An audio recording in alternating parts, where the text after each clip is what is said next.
thing's like brand new. Let me do the riding demo and tell you all about it.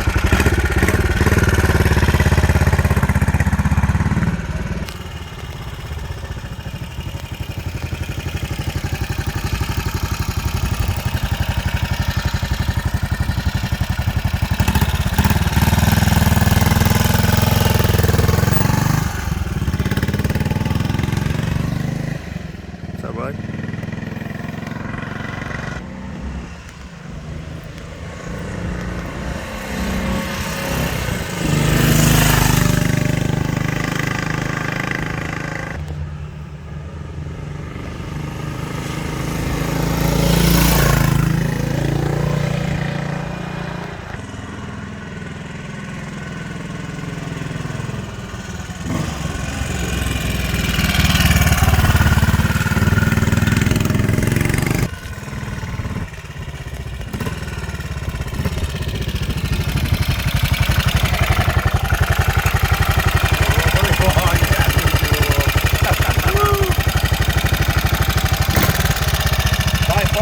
Running Victor 500 I've ever swung a leg over. This thing's like a brand new motorcycle, owned by the same guy since 1972.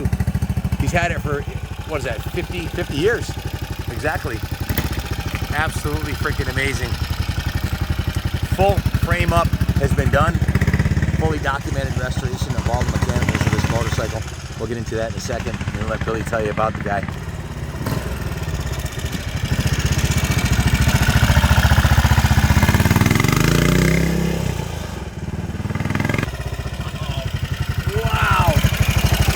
It's like a brand new motorcycle. Incredible. Idle. There's nothing wrong. I can't imagine it being any better 50 years ago when it first came out of the crate. That's exactly right. Original, 100% original paint on the original factory alloy gas tank, original exhaust. It's absolutely, I've never had one in the museum quite like this. It's a really remarkable time capsule. Let's bring it up top.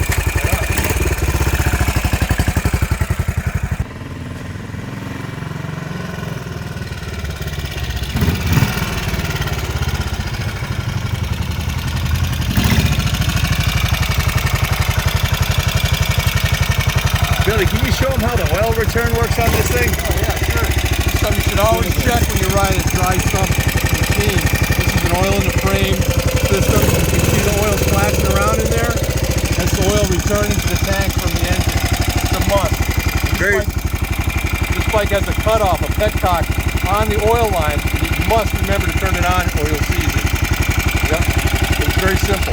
Very mechanical motorcycle. I mean, this thing was probably original. The original Victor 500 design was probably 60 years ago, right? This one's 50 years old, but this had been around for a while before the 1971 model was produced. I'll give you a kickstand block. There we go. There's a sink in the tar. Try that. Is that too tall? History of this motorcycle, because I know you're familiar with the owner of the bike and everything else. Right, I met the owner. His name is Carl, and Carl, Mr. Corsati, bought this motorcycle brand new on July 15th, 1972. Carl, gentleman's fit as a fiddle, rode the bike for 50 years and decided to sell it to us because he wanted it to go to a good home. So we're going to do that. We're going to help him find a good home for his beautiful BSA 500 B50T. And he paid $1,200. So Mr. Corsati bought this bike at Wolf Cycle Sales 50 years ago, and for a price of $1,200, and brand new off the showroom floor. He owned it all those 50 years, rode it and loved it, and in the end, in 2016, he did a complete overhaul of the bike. We'll talk about that in a minute, but this is a big red flag. Turn that oil line on when you're going to ride the bike. And this is to prevent the engine from sumping from all the oil in the frame going into the bottom end. That will stop that, but you must remember to turn on the oil valve when running. That's a really simple thing.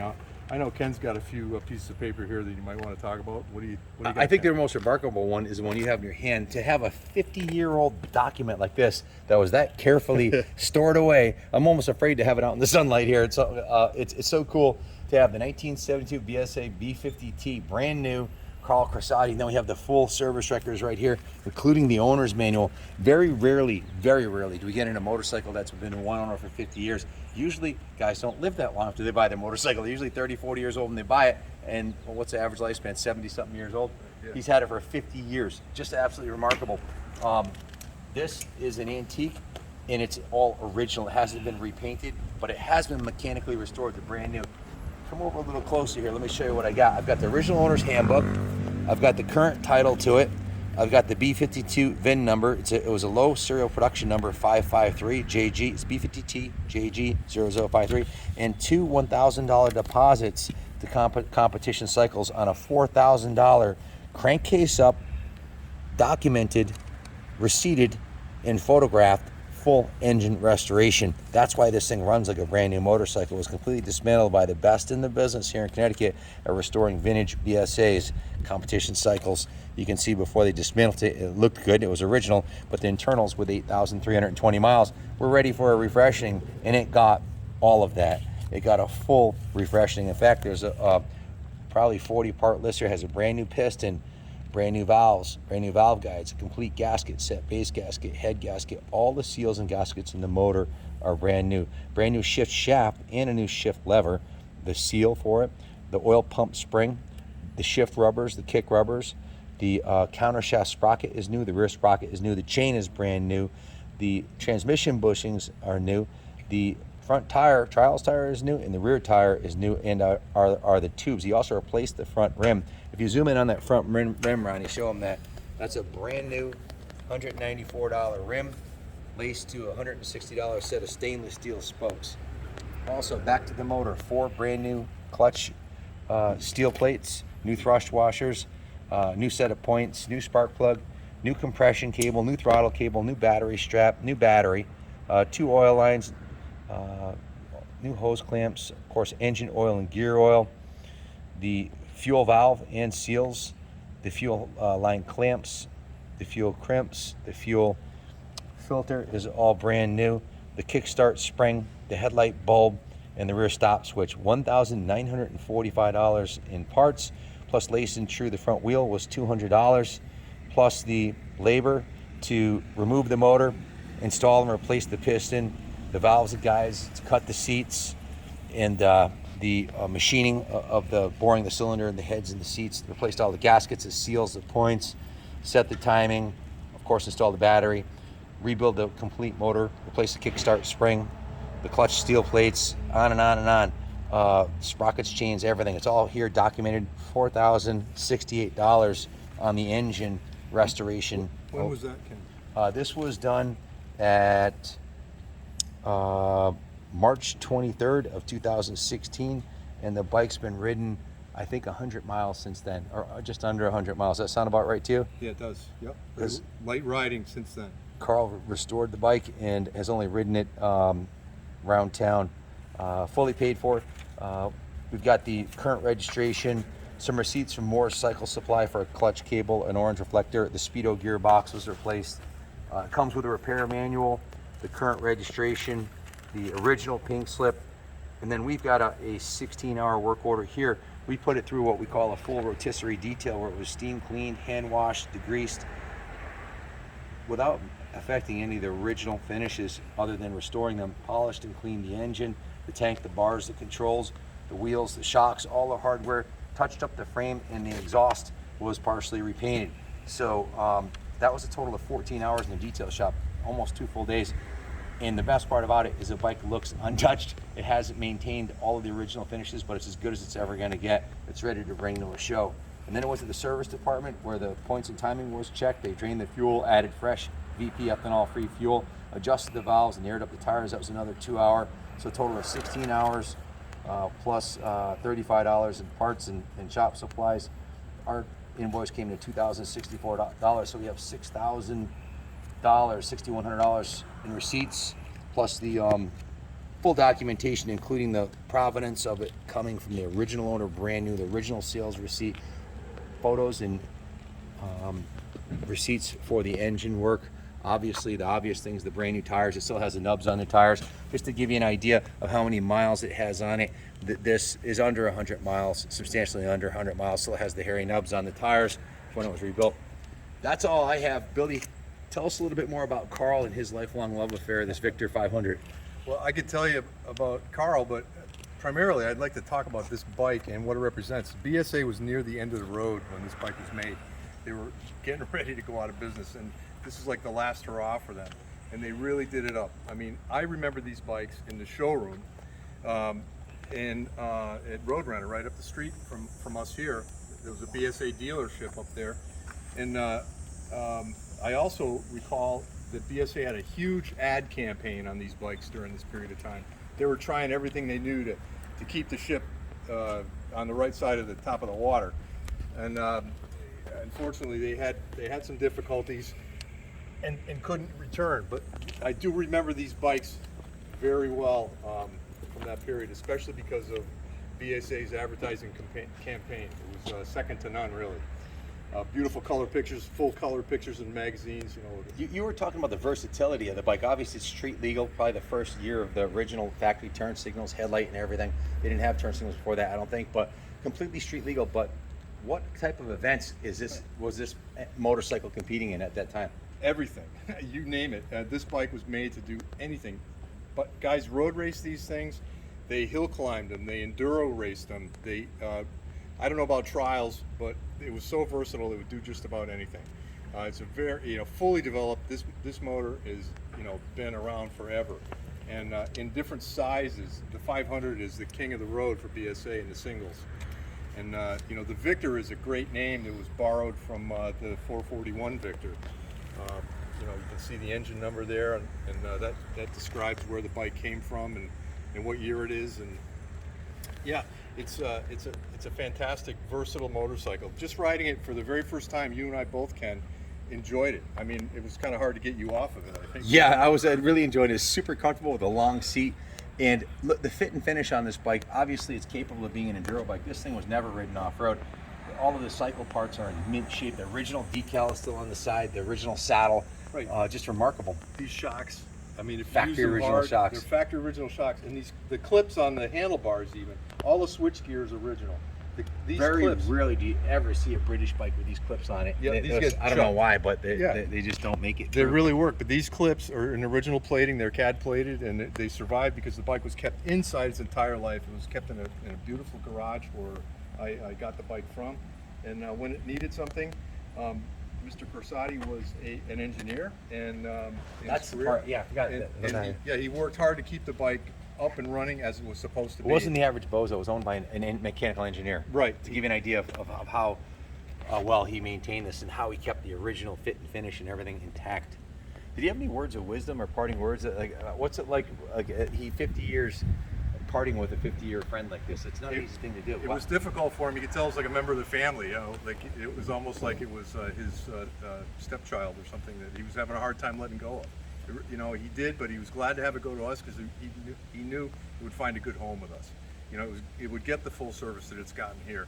It would get we go the extra mile. The detailing and the love that was lavished on it. 2 days of polishing and waxing and priming. And I promised him, and I think he knew that from just the way I am, that we wouldn't mess with it. We would leave it as it was. As he preserved it all these years, we just continue that preservation. I feel that's an important part of vintage motorcycling. Is if it stayed good like this long, keep it good. If not the best, that is, to me, that's like the best part of the story, because this is more than about just a motorcycle. It's a lifelong love affair with a mechanical object like this. Now it's a work of art. It really is. It's modern art. You won't find an original Victor 500 with turn signals and original levers and grips and all this anywhere. I've never seen one. No. Not like this, and not that was completely mechanically restored from the ground up.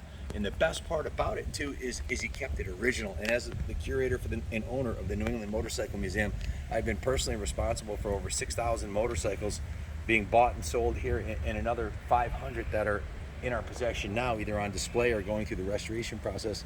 I can tell you, to find a 50-year-old original owner, original bike like this it's 1 in a million. It really is. If not 1 in 100,000, the odds of finding an original Victor like this that someone, and to have the original receipt from when he bought it, brand new from the dealer, that looking like, we're going to put it back in here so we don't, it doesn't stay in the sunlight. Yeah. is, you know, the original pink slip is just freaking remarkable. I mean, this pink slip right here should be framed, and it should be mounted on a wall behind the motorcycle, and this should remain on display either in a museum or in a private collection, and it should be ridden, I believe, in riding them annually, if not semi or biannually, or every few months. Ride the bike, keep the seals and everything, and the rubber and everything lubricated, and running, and it's plus it's so much fun. You know, it's like a time machine. Right, it is. What do you think, properly cared for? Do you think it's got another 50 years in it? Oh, hell yeah. It's 50 years old. Look at it. It's barely aged at all. If you take care of it, 50. Oh, you and I will be long dead and gone, sadly, I'd say. This bike will still be here. It's still going to look just like it does. Right on. Yeah, there's a few little blemishes on the bike. Like, we didn't put new fenders on the bike. This fender was fixed by Carl, and we've left it just as it is. And it's bound to happen. This thing, it's a big old British single, and it's going to vibrate, and things are going to, have problems like that. But that's part of the story right there. Another part of the story is this right here. By the same token, I've never ever seen one of these the heat shield right here. I think they would all vibrate and crack and fall off or rust off. This exhaust system has no rust. Zoom in on the bottom of the exhaust system. There's no rust on the bottom of the exhaust. Usually they're all rotted out. Obviously, you stored it high and dry. And if you look at the frame rails, this is something I highly recommend doing on any vintage motorcycle, especially one that's equipped for off-road use. There's no damage on the frame rails. Everything under here looks brand new. Obviously not one that was Enduro raced. And it does have that fitting here to turn off the oil supply. When you turn it on, it goes down. When you're riding it, you turn it off so it doesn't sump and fill the engine full of oil, which is pretty common to happen if you let it sit for a year or so without riding, or even a few months. So I feel honored to have ridden this bike and owned it for a small time here, however long. And if whoever buys it wants to leave it in the museum, be thrilled to leave. This is one I'd be thrilled to leave in our BSA section. We've got some nice BSAs and Matchless and Triumphs in our British section. This would be a Birmingham Small Arms. This would be a great addition to the Victor 500. If you have any questions about this bike, give us a call, 860-454-7024. We're also doing financing through Freedom Road. Is it Freedom Road? That's it, Freedom Road. Junior and Sarah and Jordan can help you out, get financing on it. If you want shipping, James from JWT Transport, he'll ship it for you. If you have any questions about the bike, give us a call. Billy will gladly share shed some light on any questions you might have. Anything else you want to add, Bill? I think we're good. This bike is just, it does speak for itself as well. It's like you say, it's a time capsule, Ken. It really is. And you can restore one and try to make it similar, but how are you going to get the purple exact, or the gold, or where everything goes? This is the way it came out of the factory. We could have stripped that and resprayed it very easily, but it would never be original. It's only original once. That's kind of one of our mottos here. And this is a 100% original Survivor that's been mechanically perfected. So anyways, thanks for watching. Please hit the like and subscribe button, and as always, God bless America. It won't not save, I don't think, will it?